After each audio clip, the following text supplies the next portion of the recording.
नमस्कार। एमपी दिन भर आप देख रहे हैं और आपके साथ मैं हूं पुनीत। तो चलिए खबरों की करेंगे शुरुआत रायपुर से बड़ी खबर के साथ। बड़ी अनहोनी टल गई। धरना स्थल पर आंदोलनकारी शिक्षक फांसी लगाने की कोशिश कर रहा था। शिक्षक धर्मा जांगड़े ने फांसी लगाने की कोशिश की है। गले में फंदा लगाकर फांसी लगाने की कोशिश की जा रही थी। धरना स्थल पर मौजूद पुलिसकर्मियों ने उसकी जान बचाई। औपचारिकेतर शिक्षकों का दरअसल प्रदर्शन चल रहा था। इसी दौरान ये पूरा घटनाक्रम सामने आया।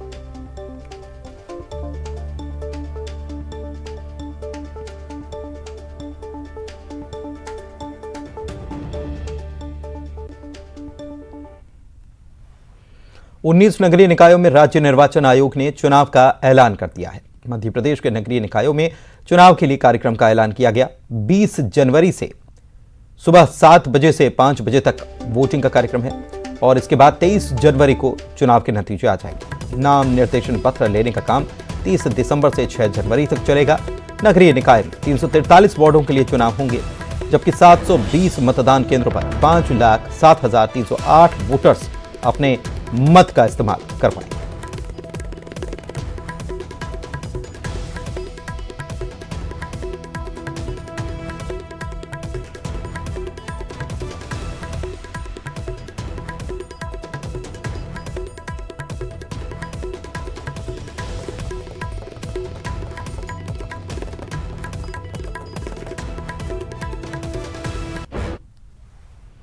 एमपी में होने वाले आगामी विधानसभा चुनाव 2023 को लेकर अब तीसरे मोर्चे की आहट देखने को मिल रही है। एसपी, बीएसपी, आम आदमी पार्टी और ओवैसी की पार्टी एआईएमआईएम विधानसभा चुनाव लड़ने की तैयारी में है और ऐसे में प्रदेश के दो मुख्य पार्टियां बीजेपी और कांग्रेस की टेंशन बढ़ चुकी है।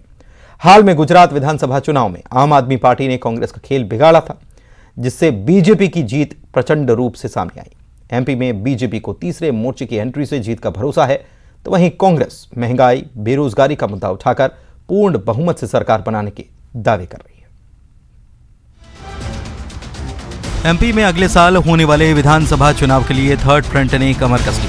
बीएसपी, एसपी, आप और एआईएमआईएम अपनी अपनी जमीन मजबूत करने में जुट गई है। वहीं जयस यानी कि जय युवा आदिवासी संगठन इस बार ओबीसी संगठनों के साथ मिलकर तीसरा मोर्चा बनाने की तैयारी में है। हालांकि बीजेपी और कांग्रेस को पता है कि 2023 में मुख्य मुकाबला भले ही दोनों सियासी दलों के बीच है, लेकिन थर्ड फ्रंट हर बार की तरह इस बार भी उनकी जीत में रोड़ा बन सकता है। अब तक बीजेपी और कांग्रेस के सियासी समीकरण एसपी, बीएसपी और निर्दलीय बिगाड़ते थे, लेकिन इस बार आम आदमी पार्टी और ओवैसी की पार्टी की एंट्री होने से चुनौती बढ़ने के आसार हैं। इससे प्रदेश की राजनीति में मौजूदा पार्टियों पर खासा असर पड़ सकता है, लेकिन कांग्रेस इस बार पूर्ण बहुमत से सरकार बनाने का दावा कर रही है। ये लोग पहले भी लड़े हैं और इस बार कांग्रेस की एक तरह से हवा चलने वाली है और लोगों को मालूम है, आम जनता को, कि अगर सरकार बना सकता कोई विकल्प है तो कांग्रेस पार्टी है। और जिस तरह से महंगाई, बेरोजगारी, मजदूर, किसान, आपका कर्मचारी, व्यापारी जो परेशान हैं, ये इन्होंने कसम खा ली है कि 2023 में ये सत्ता परिवर्तन करना है। और मैं बार बार कहता हूँ कि अब 114 से नहीं होगा, ये 174 से ज़्यादा से होगा, जिससे खरीद फरोख्त नहीं होगा। वहीं बीजेपी का मानना है कि थर्ड फ्रंट की प्रदेश में बढ़ रही सक्रियता से कांग्रेस को नुकसान होगा और बीजेपी गुजरात की तरह एमपी में भी रिकॉर्ड जीत हासिल करेगी। देखो, इस देश में लोकतंत्र है, मध्य प्रदेश में भी लोकतंत्र है और लोकतंत्र में सबको चुनाव लड़ने का अधिकार है, लड़ना भी चाहिए।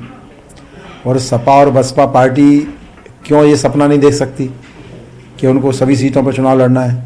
क्योंकि जब भी कोई व्यक्ति सो जाता है तभी उसको सपने आते हैं और इसी कारण से सपने ऐसी पार्टियों को आ रहे हैं जिनका कोई वजूद नहीं है।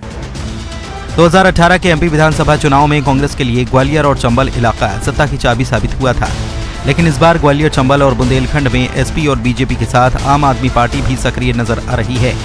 वहीं मालवा और महाकौशल में एआईएमआईएम अपनी मजबूती दिखाने को तैयार नजर आ रही है। इससे साफ है आगामी विधानसभा चुनाव में भले ही बीजेपी और कांग्रेस के बीच मुख्य मुकाबला है, लेकिन थर्ड फ्रंट दोनों ही सियासी पार्टियों की खेल बिगाड़ रही है। अनुराग श्रीवास्तव, न्यूज़ 18, भोपाल। कांग्रेस के 138वें स्थापना दिवस समारोह में शामिल होने मंडला पहुंचे कांग्रेस नेता सज्जन सिंह वर्मा ने कांग्रेस में गुटबाजी के सवाल पर कहा कि गुटबाजी किस राजनीतिक दल में नहीं होती। जो लोग कहते हैं कि गुटबाजी नहीं है वो झूठ बोलते हैं। हमसे ज्यादा गुटबाजी तो भारतीय जनता पार्टी में है। ये भी गुटबाजी तो कौन से राजनीतिक दल में नहीं होती है। अब जो लोग बोलते हैं झूठ कि नहीं है वो मुझे ठीक नहीं लगता। मैं तो सच बोलने वाला नेता हूँ। क्या भारतीय जनता पार्टी में नहीं है? सिर्फ फुटबॉल।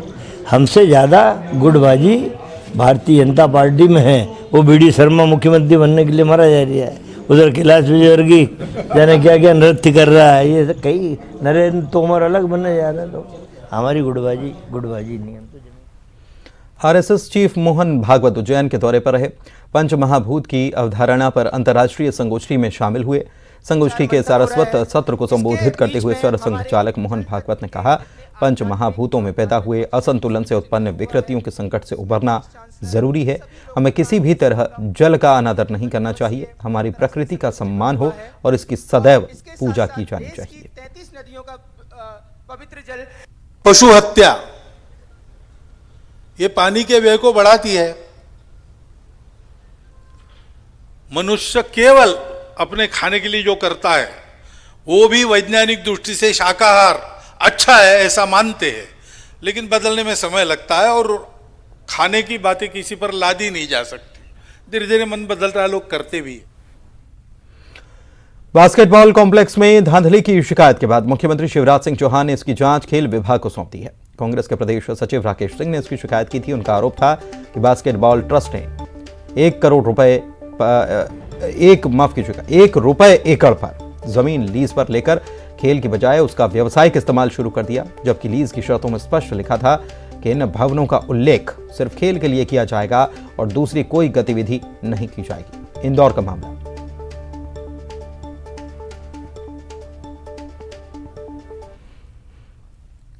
इंदौर में होने वाले प्रवासी भारतीय सम्मेलन और ग्लोबल इन्वेस्टर समिट से पहले शहर के बेतरतीब ट्रैफिक ने प्रशासन की टेंशन बढ़ा रखी है। घंटों जाम से परेशान लोगों की समस्या को देखते हुए बीजेपी के विधायक आकाश विजयवर्गीय ने अपनी ही सरकार को निशाने पर ले लिया है।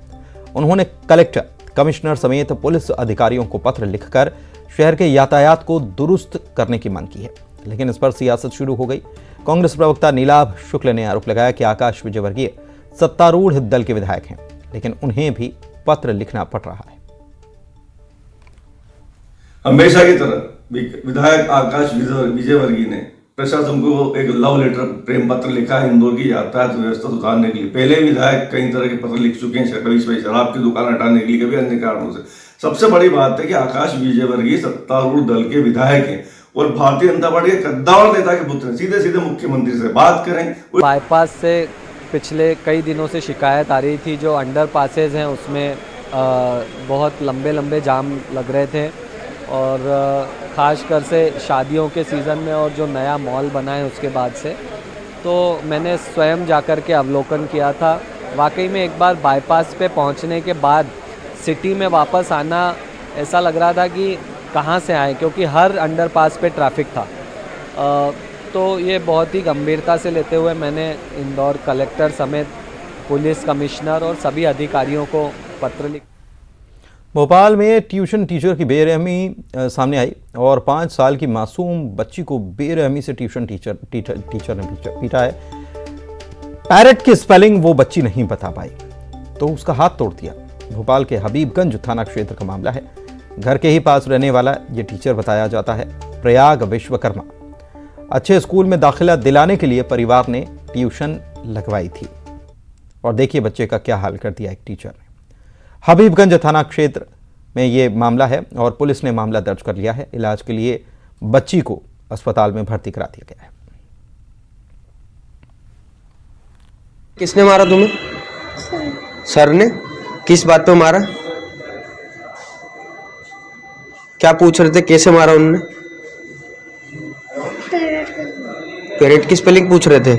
आपने नहीं बताया तो मारने लगे। इतनी तेज मारा कि हाथ तोड़ दिया। हाथ मोड़ा कि धक्का दिया? हाथ मोड़ा, उसके बाद से ही टूट गया ये। फिर हाथ बस मोड़ा जोर की, इसलिए। अच्छा, जोर का हाथ मोड़ा उन्होंने? चटक गया वो। अच्छा, ठीक है।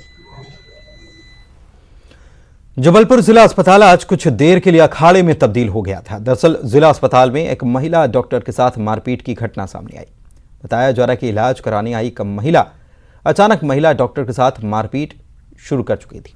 इस घटना से नाराज डॉक्टर्स ने कुछ देर तक कामकाज को ठप किए रखा। देखिए रिपोर्ट।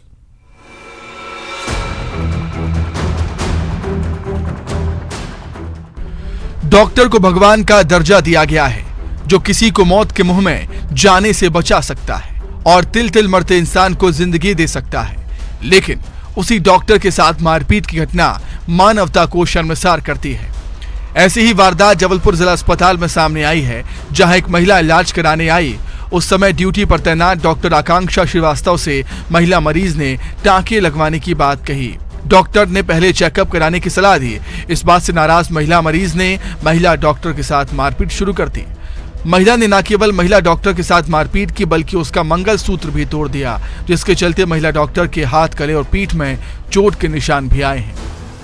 अंदर मेरे साथ मारपीट हुई है। एक फीमेल ने आके हाथ उठाया, मेरा मंगलसूत्र वगैरह छीना, चूड़ियाँ वगैरह तोड़ी। उसका बस ये था कि उसको एक बहुत पुराने वुंड पे टाँके लगवाने थे, जो कि पॉसिबल नहीं है। मैंने कहा सर्जिकल ओपिनियन लेना पड़ेगा, आप 2 मिनट लेटिए, तो उसने उस पर हाथ छोड़ दिया। बुरी बात यह है कि वहाँ पे बचाने के लिए एक गार्ड भी मौजूद नहीं था। मतलब कोई प्रोटेक्शन नहीं है, डॉक्टरों को अकेले छोड़ दिया जाता है। एक फीमेल हो, मेल हो, कोई भी हो, रात हो दिन हो, कोई प्रोटेक्शन के नाम पे कुछ नहीं है। अस्पताल में आए दिन इस तरह की घटनाएं होती हैं, जिससे डॉक्टर्स में नाराजगी है। डॉक्टर्स ने प्रशासन से सुरक्षा की मांग की है। हम लोग डॉक्टर्स की एक मांग थी कि बहुत पहले से हम लोग ये मांग कर रहे हैं कि वहाँ 1-4 के एक गार्ड, क्योंकि वहाँ एमएलसी के लिए कुख्यात बदमाश भी आते हैं, तरह तरह के लोग आते हैं, हर कोई वहाँ कैजुअलिटी में आ जाता है। तो 1-4 की गार्ड के लिए हम लोगों ने निवेदन किया है फिर से एसपी साहब से, और 100 डायल का एक स्टेशन वहाँ बनाने के लिए कहा कि वो गाड़ी वहाँ रहे। तो एसपी साहब ने विश्वास दिलाया है कि आपकी इस मांग को हम जल्द से जल्द पूरा करेंगे। जिला अस्पताल की सुरक्षा व्यवस्था को लेकर डॉक्टर्स ने आपत्ति जाहिर की है। प्रशासन ने अस्पताल में जल्द ही पुख्ता सुरक्षा व्यवस्था देने की बात कही। उसमें एक कार्यरत एक डॉक्टर हैं, उनको एक महिला आरोपी ने उनके साथ अभद्रता की, उनके साथ मारपीट की। इस आशय का जो रिपोर्ट है वो FIR थाना उमती में की है, और उसमें आरोपी की जो विधिवत जो गिरफ्तारी है वो हुई है।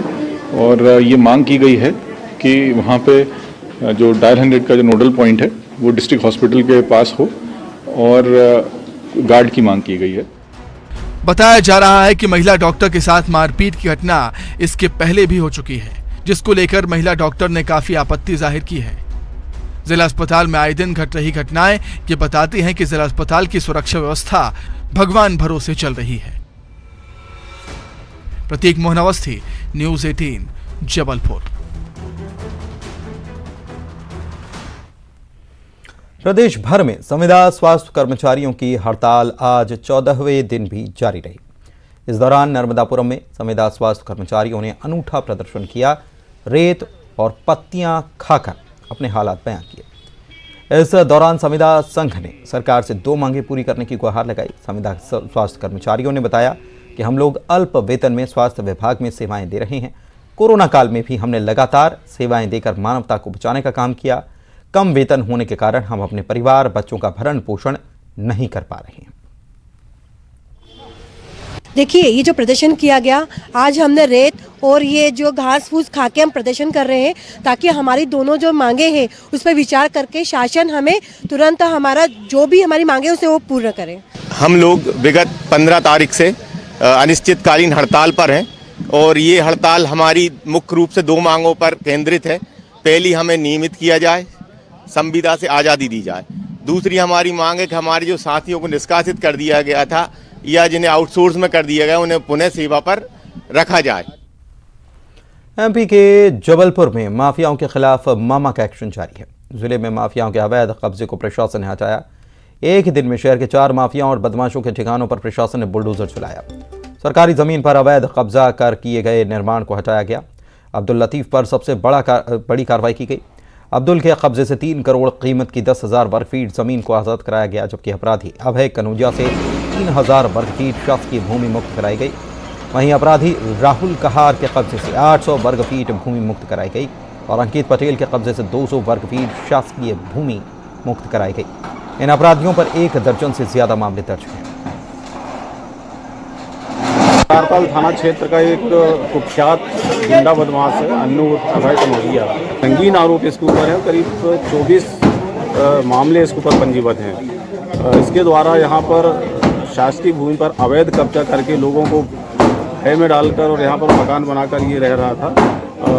इसको आज जिला प्रशासन के द्वारा, जिला प्रशासन नगर निगम के द्वारा यहाँ पर इसको मकान को ध्वस्त किया जा रहा है। मध्य प्रदेश शासन की भूमाफिया के खिलाफ लगातार मुहिम जारी है। पुलिस अधीक्षक महोदय द्वारा इस आशय का प्रतिवेदन प्राप्त हुआ था कि अन्नू अभय कनौजिया, जो कि आधारताल थाना क्षेत्र का कुख्यात अपराधी है, जिस पर 20 से अधिक अपराध विभिन्न धाराओं, विभिन्न अधिनियमों के तहत दर्ज हैं, चाहे आर्म्स एक्ट हो, अवैध वसूली हो, लोगों को डराना धमकाना, हत्या का प्रयास, बलात्कार आदि के।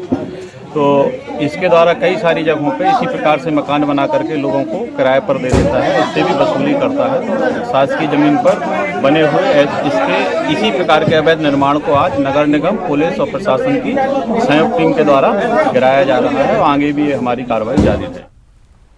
बालाघाट जिले में चोरी का सिलसिला थम नहीं रहा है। बाइक चोर गिरोह का खुलासा करने के बाद अब मलाजखंड पुलिस ने ट्रैक्टर ट्रॉली चोरी करने वाले अंतर्राज्यीय चोर गिरोह का खुलासा किया है और 6 लोगों को धर दबोचा है। पुलिस ने चोरों के पास से लगभग 15 लाख रुपए की ट्रैक्टर ट्रॉली, दूसरे वाहन और अन्य सामान जब्त किए। पकड़े गए आरोपी छत्तीसगढ़ और झारखंड के रहने वाले। दिनांक 22/11 को अजय मंगलानी पौनी के निवासी हैं। ये इनके यहाँ से एक ट्रैक्टर और ट्रॉली चोरी हो गया था, जिसके की विवेचना प्रकरण कायम कर पंजीबद्ध किया गया था, जिसकी विवेचना के दौरान ये ट्रैक्टर छत्तीसगढ़ के अंतर्राज्यीय चोर गिरोह के 6 आरोपियों को गिरफ्तार कर बरामद किया गया, ट्रैक्टर और ट्रॉली, और 6 आरोपी को जेल भेजा गया जो न्यायिक हिरासत। बात करेंगे रीवा की, जहां के ठाकुर रणमत सिंह महाविद्यालय की छात्रा 15 दिन से लापता है, लेकिन पुलिस अभी तक उसे तलाश नहीं कर पाई है। छात्रा कॉलेज से घर के लिए निकली थी, लेकिन वो अपने घर आज तक नहीं पहुंची। छात्रा के परिजनों ने थाने में शिकायत दर्ज कराई थी, लेकिन पुलिस अब तक उसे तलाश नहीं पाई। इसके बाद अब छात्र संगठन NSUI आगे आया है और SP को ज्ञापन सौंपकर छात्रा को तलाश करने की मांग की गई।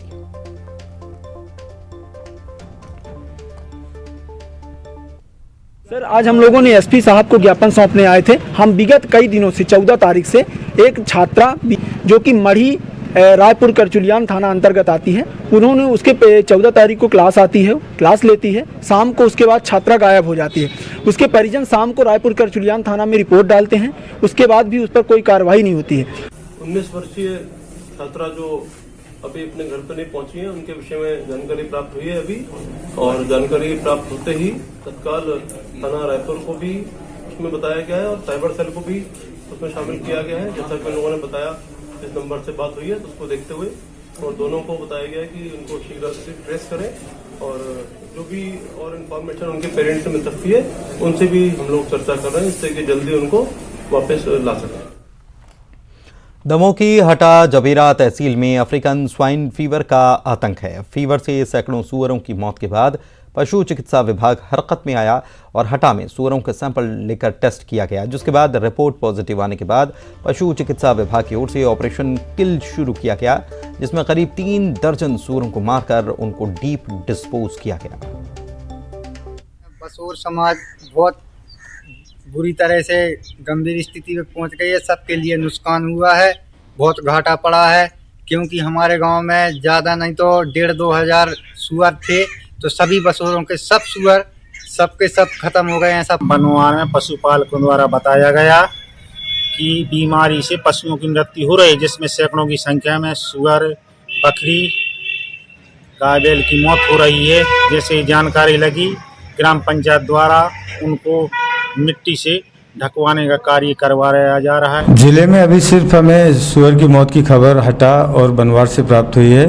16 तारीख के 16-12 में हमें हटा से प्राप्त हुई थी, जहां 4-5 सुअर की मृत्यु हुई थी।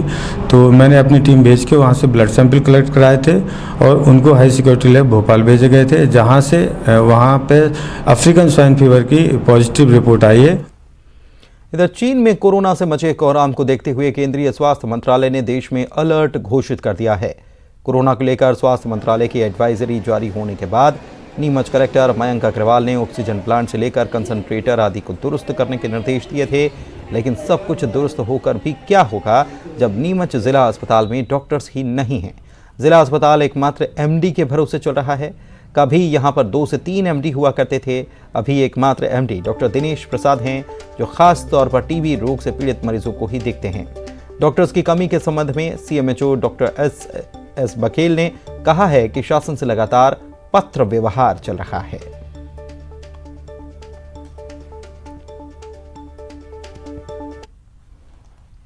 श्योपुर के गांव के एक दबंग ने ई पंचायत केंद्र को मवेशियों का तबेला बना रखा था।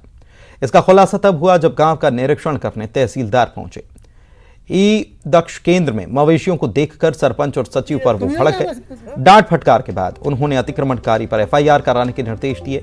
मामला जिला मुख्यालय से सटी हुई जैदा ग्राम पंचायत भवन के पास बनाए गए ई पंचायत केंद्र का है। 70 मीणा के द्वारा कब्जा किया। ये कितने का साल से कब्जा कर रखा है? करीबन 2-3 साल हो गए। अब सर ये तो दबंग लोगों का काम है, ये तो कर रखा मेरे पहले से कर रखा है। कितने सालों से ये कब्जा हो रहा है? 2 साल ही हुए। जैदा पंचायत में एक रास्ते के अतिक्रमण के संबंध में मैं गया था, वहाँ पुलिस बल के साथ में, तो वहाँ पाया कि एक ई पंचायत का जो 3 सेट का भवन बना हुआ है उसमें मतलब किसी मीणा परिवार से मवेशी बंधे हुए थे। सचिव से उस संबंध में जानकारी ली गई तो सचिव द्वारा बताया गया कि वो उस पंचायत केंद्र पर काफ़ी समय से मीणा परिवार का कब्जा है। सचिव को तत्काल अतिक्रमण मुक्त कराने के लिए निर्देशित किया गया और अब कहा गया कि यदि किसी राज्य विभाग का सहयोग की अपेक्षा है तो राज्य विभाग सहयोग करने तैयार। जनवरी के महीने में होने वाले प्रवासी भारतीयों के स्वागत के लिए इंदौर का जू तैयार हो रहा है। 50 साल पुराने चिड़ियाघर की सूरत को और बदला जा रहा है, इसे आकर्षक रूप दिया जा रहा है। इसका एक ऐप भी तैयार किया जा रहा है जिस पर क्लिक करते ही चिड़ियाघर की जानकारी और उसके अलावा जानवरों की पूरी डिटेल लोगों को मिल पाएगी। चिड़ियाघर में घूमने के लिए बैटरी कार के अलावा 2 सीटों वाली 5 साइकिलें भी मंगवाई जा रही।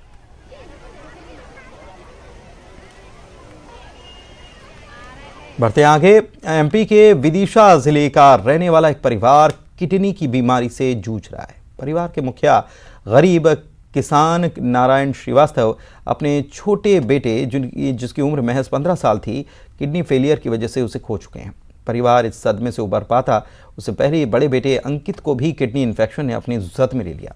अब इस परिवार के पास अंकित के इलाज के लिए पैसे नहीं हैं और इसलिए परिवार ने सरकार से मदद की गुहार लगाई है। मुझे दीजिए इजाजत, देखिए रिपोर्ट। सरकार से हाथ जोड़कर विनती है मेरी, जो कुछ भी आपसे मदद बने तो आप कर दीजिए, बस जो भी आपसे बने।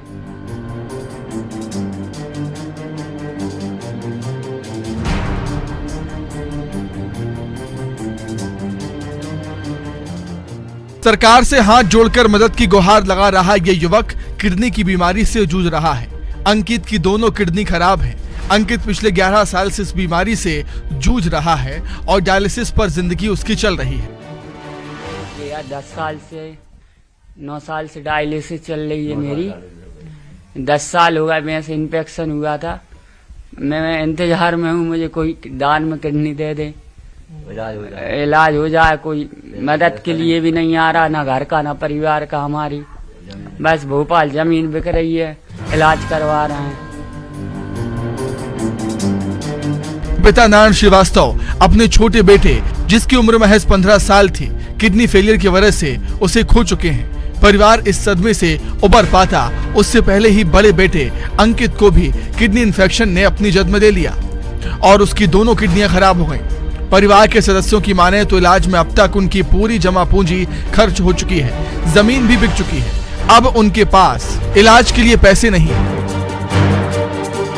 किडनी की बीमारी है साहब, लीवर में बताया तो पहले इन्फेक्शन, अब क्या लीवर ठीक है, वो जांच करने पड़ेंगी। वो दान में आपका नंबर ऊपर है, मगर वो कहने दो जांच हो, पैसे नहीं है सर बदलवावे के लिए, ऑपरेशन करवावे के लिए।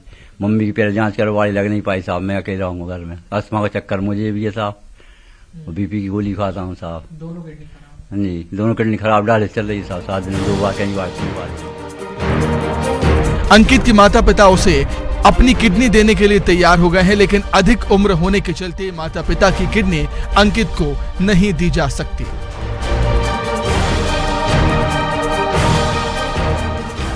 बीमारियों के कई केसेस आपने सुने होंगे, देखे भी होंगे। किडनी अगर काम करना बंद कर दे तो फिर डायलिसिस के अलावा कोई और उपचार नहीं बचता जब तक कि दूसरी किडनी ना मिल जाए। लेकिन राजधानी भोपाल का एक परिवार ऐसा है जहां पर एक नहीं बल्कि परिवार के दो बेटों को किडनी की जो समस्या है वो उत्पन्न हुई। एक बेटे का किडनी की परेशानी के चलते देहांत हो चुका है और जो दूसरे परिवार के बेटे हैं जिनका नाम अंकित है, इनकी उम्र 31 साल है और पिछले 11 सालों से इन्हें किडनी की समस्या है। आप देख सकते हैं कि डायलिसिस लगातार होने से हफ्ते में 2 बार इनका डायलिसिस होता है, जिससे इनके अब हाथों में भी काफी ज्यादा जो तकलीफ है वो बढ़ चुकी है। समस्या ये है कि तमाम अस्पतालों में शासकीय अशासकीय ये अपना इलाज करा चुके हैं लेकिन बहुत ज्यादा फायदा नहीं हुआ। अब इन्हें जरूरत है किडनी की।